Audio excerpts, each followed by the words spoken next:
আপনি তো মরে গেছেন, আপনি তো মরে গেছেন, আপনি তো নিজের কবরে নিজে যেতে পারবেন না, আপনার জন্য লোক লাগবে।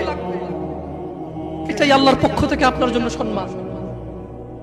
আপনি বলছেন অমুক তাবিজ দেয়, তুমুক পানি পড়া দেয়, তুমুকের দরবারে এই পাওয়া যায় সেই পাওয়া যায়।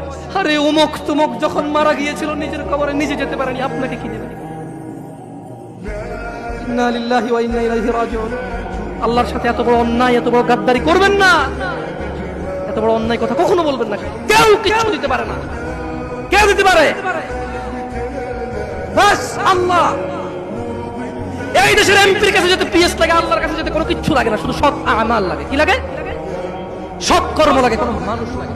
আল্লাহ কাউকে ঠেকা দিয়ে রাখেনি, আল্লাহ কারো কাছে ঠিকাদারে দিয়ে রাখেনি যে তুমি মাধ্যম ছাড়া আমার কাছে কেউ আসতে পারবে না। আল্লাহ মানুষের এইখানে চাইতে কাছে, আল্লাহ মানুষের কি এই এই এই গলার যে পশমটা, এটা চাইতে আল্লাহ কাছে মানুষ।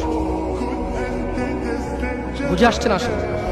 আচ্ছা যাই হোক, আল্লাহ বলছেন যে ফেরেশতা এবং রূহ আল্লাহর দিকে উপরের দিকে ওঠে এমন একদিনে যার পরিমাণ 50,000 বছর।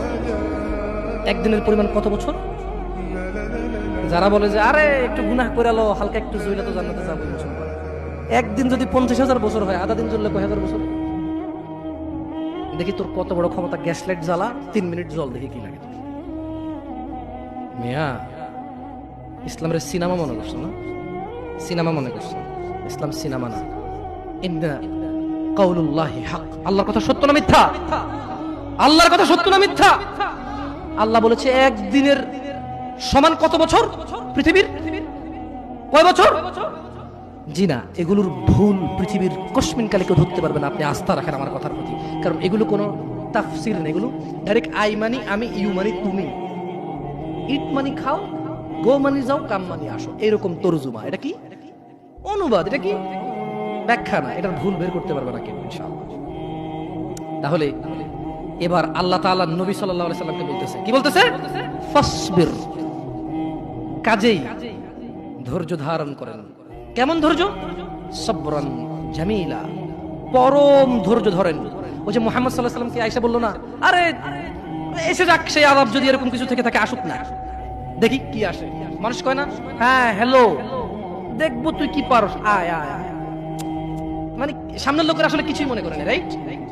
Right or wrong? আপনি যখন সামনের লোককে তুচ্ছ মনে করেন, তখন আপনি কিভাবে বলেন?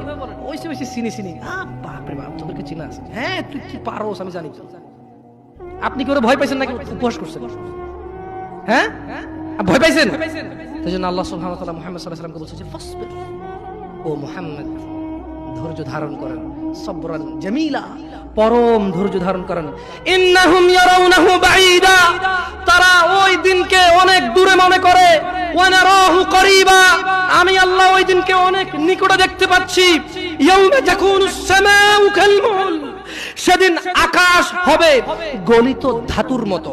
ও অপেক্ষা করছে না, ও মুহাম্মদ সাল্লাল্লাহু আলাইহি ওয়াসাল্লাম, ও অপেক্ষা করে কখন আসবে কিয়ামতের দিন, কখন আসবে আযাবের দিন, কখন আসবে হিসাবের দিন, কখন আসবে বিচারের দিন। ও অপেক্ষা করে না মুহাম্মদ সাল্লাল্লাহু আলাইহি ওয়াসাল্লাম। ইন্নাহু ইয়ারাউনাহু বাঈদা, ও মুহাম্মদ সে মনে করে যে কিয়ামত অনেক দূরে। ওয়া নারাহু করিবা, আমি আল্লাহ দেখতে পাই এটা অনেক কাছে, অনেক কাছে। তো ওটা আসলে কি হবে? আল্লাহ বলেন ইয়াউমা তাকুনুস সামাউ কালমুহল, সেদিন আকাশ হবে গলিত ধাতুর মতো। উনুল জিবালু কালইহনি ওয়া লা ইয়াসআলু হামিমুন হামিমা, ওয়া তাকুনুল জিবালু কালইহনি ওয়া লা ইয়াসআলু হামিমুন হামিমা ওয়া লা ইয়াসআল। এখানে দুইজন অন্তরঙ্গ বন্ধু আছে, ঘনিষ্ঠ বন্ধু দুইজন। একসাথে চলো স্কুলে যাও, মাদ্রাসা যাও, দুইজন দিকে আসো। দুইজন লোক লাগবে আমার, যারা সকাল থেকে রাত পর্যন্ত একসাথে থাকে। নাই এরকম নাই, দুইজন লোক লাগবে এমন দোস্ত, দুইটা দোস্ত লাগবে আমার। দোস্ত আসো আসো, দোস্ত নাই জায়গায়। ইয়াল্লাহ কম কম, ইয়াল্লাহ দাঁড়াইছে না, হাসবেন না। আল্লাহ কি বলছে জানেন? যেদিন আকাশ হবে গলিত ধাতুর মতো, ওয়ালা ইয়াসআলু হামিমুন হামিমা, সেদিন কোন অন্তরঙ্গ বন্ধুর খবর নেবে না। ওয়ালা ইয়াসআলু হামিমুন হামিমা, বসে ওয়ালা ইয়াসআল হামিমুন হামিমা। যেদিন আকাশ গলিত ধাতুর মতো হবে, কোন অন্তরঙ্গ বন্ধু, কোন প্রাণের চাইতে প্রিয় বন্ধু কেউ কারো কোনো খবর নেবে না। দুনিয়া,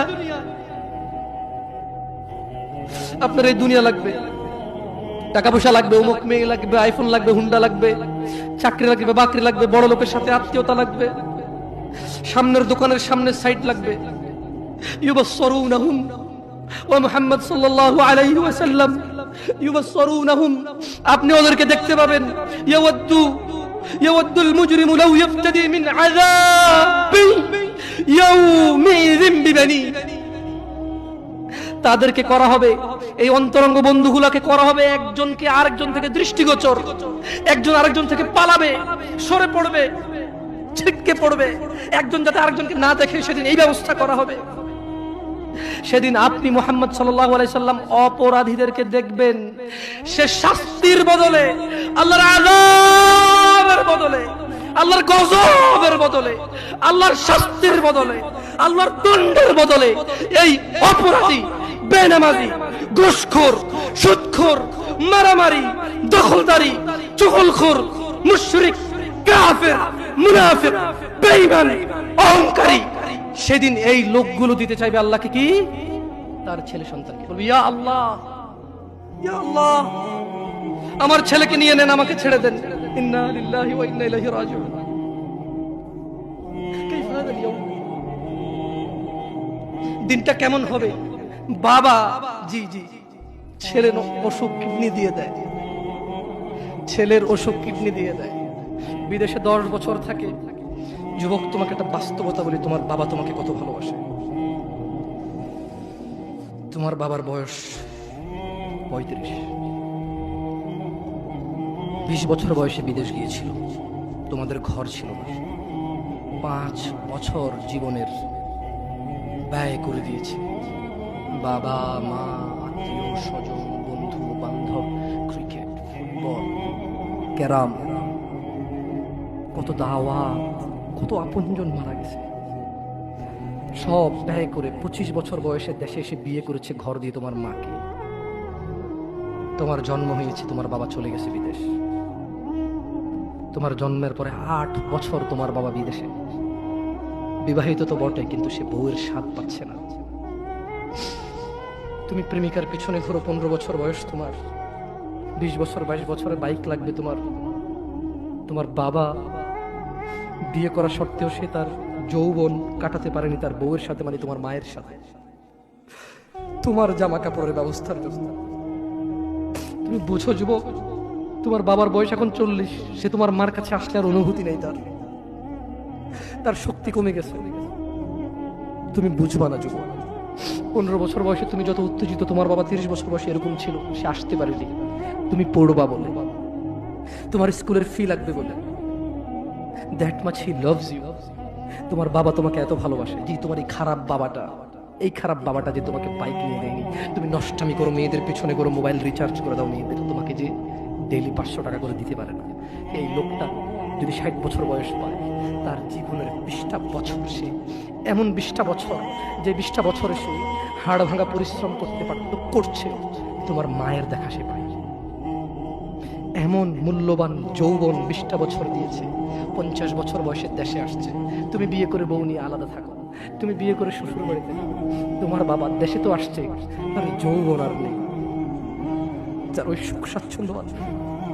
তোমার যৌবন তৈরি করেছে তার যৌবন দিয়ে।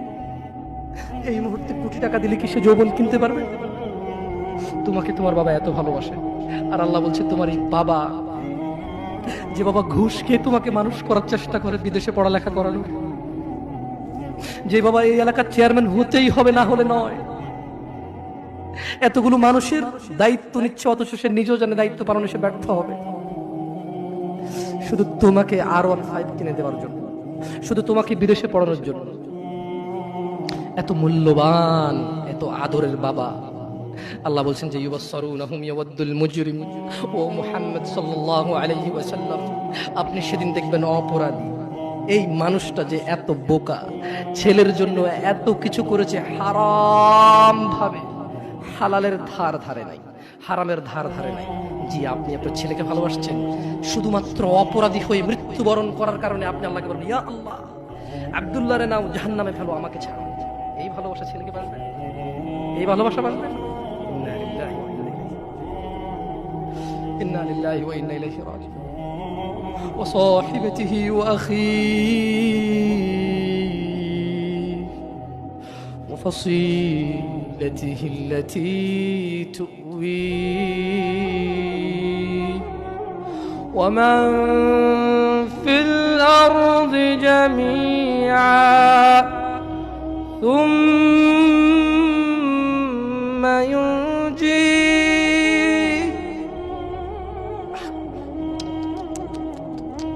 আমার মনে হয় না এই সূরাটা বিশ্বাস করতে পারবো। আল্লাহগুলো কি বলছে? আল্লাহ বলছে যেদিন আকাশ রঙিন গলিত ধাতুর মতো হবে, অপরাধী বাঁচতে চায়, বন্ধু বন্ধুর খবর নেবে না, অপরাধী বাঁচতে চাইবে তার অপরাধ থেকে নিজের সন্তানের বদলে ইয়া আল্লাহ সন্তানকে যা খুশি কর আমার বাচ্চা। এরপর বলবে ইয়া আল্লাহ ওয়া সাহিবাতিহি ওয়া আখি, আল্লাহ আমার এই সুন্দরী বউর জন্য আমি কত অপরাধ করলাম, আল্লাহ তারে নেও, যা খুশি করো, আমার ছাড়ো। আমার ভাই অমুক মেয়েকে রেপ করেছে, আমার ভাই অমুকের মাথা ফাটিয়েছে, আমার ভাই জুয়া খেলে, আমার ভাই অন্যায় করে, আমি মেম্বার ছিলাম, চেয়ারম্যান ছিলাম, আমার মেম্বারও ছিলাম না, চেয়ারম্যানও ছিলাম না, দাদার 100 বিঘা জমি ছিল, এলাকার একটা প্রভাবশালী মানুষ, আমার ভাইয়ের অন্যায়কে আমি অন্যায় করিনি, 30,000 টাকায় ওই মেয়ের ইজ্জতকে ঢেকে দিয়েছি।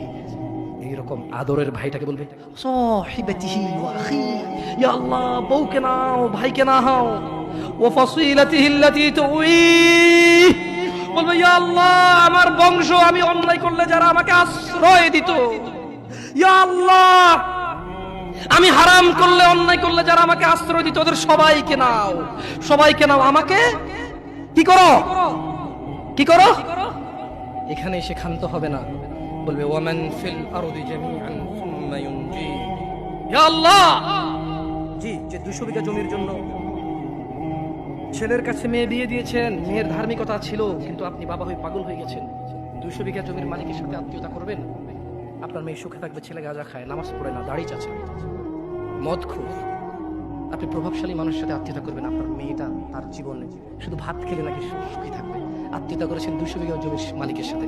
ধুর, আল্লাহ বলছে যে ইয়া মুহাম্মদ, ও মুহাম্মদ সাল্লাল্লাহু আলাইহি ওয়াসাল্লাম, ও নবী, আপনি দেখবেন এই লোকটা কি চাইবে সেদিন জানেন? বলবে ইয়া আল্লাহ ওয়া ফাসিলাতিহি আল্লাতী তুওয়ি ওয়া মান ফিল আরদি জামিআন সুম্মা ইউনজি, ইয়া আল্লাহ এই দুনিয়ার মধ্যে যত স্বর্ণ হীরা মতি মাণিক্য 100 200 500 পুরো পৃথিবী সমান সব কিছু নাও, শুধু আমাকে আল্লাহ ছেড়ে। সম্ভব? দুনিয়া আল্লাহর কাছে মাসির দানার মতো, কিসের মতো? তো আপনার এই উপহার আল্লাহর কাছে কি? আমি এই জন্য আগে বলেছিলাম আপনারা আল্লাহর কথা বুঝলে খুব সহজ। দুনিয়া আল্লাহর কাছে মাসির দানার মতো, আরো তুচ্ছ। তো আপনি যদি পুরো দুনিয়ার শব্দ বলেন যে আল্লাহ এই নাও দুনিয়ার সব, আল্লাহর কাছে এটা কিসের মতো? তো আল্লাহ খুশি হবে এটা? আপনারা কেউ এসে বললো এই নে মশার দানা আমার স্যার, লাথি মার বুঝে বেটা সব সহিহ ওয়ালা গালাত, ঠিক বলছি না ভুল বলছি? আচ্ছা আমি আসি। খাল্লা না ইন্নাহা লাযা, ও মুহাম্মদ এই অপরাধী ছেলে দিবে, বউ দিবে, ভাই দিবে, আত্মীয় স্বজন যারা আশ্রয় দিত তাদের দিবে, পুরো পৃথিবীতে এবং পৃথিবীতে যা আছে সব দিবে। খাল্লা লা না, আমি আল্লাহ মানবো না। ইন্নাহা লাযা, নিশ্চয়ই জাহান্নামের এই আগুনটা হচ্ছে লেলিহান আগুন, নাযাআতাল লিশ-শাওয়া, যা তার চামড়া খসে দেবে। তাদউ মান আদবারা ওয়া তাওয়াল্লা, জাহান্নাম ওকে ডাকবে। মান আদবারা ওয়া তাওয়াল্লা, জাহান্নাম ওই ব্যক্তিকে ডাকবে যে সত্য কথা শোনার পরেও এটাকে অবহেলা করেছে, অবজ্ঞা করেছে, সত্য থেকে মুখ ফিরিয়ে নিয়েছে। জাহান্নাম কাকে ডাকবে? জাহান্নাম কাকে ডাকবে? জাহান্নাম কাকে ডাকবে? আপনারা মনে আমার কথা বোঝেন না, আমি কি আরো স্লো বলবো? একটু স্পষ্ট বুঝে যায়? জাহান্নাম কাকে ডাকবে? যে সত্য থেকে মুখ ফিরিয়ে নেয়। বলুন দাড়ি কেন চাচ্ছেন? কোনো রিজন নেই আপনার কাছে। আপনাকে যে হুজুর বলেছে আপনি মুসলমান, আপনার নাম আব্দুল্লাহ, ওই হুজুর বোকা। আমি হুজুরকে কি বোকা বলতে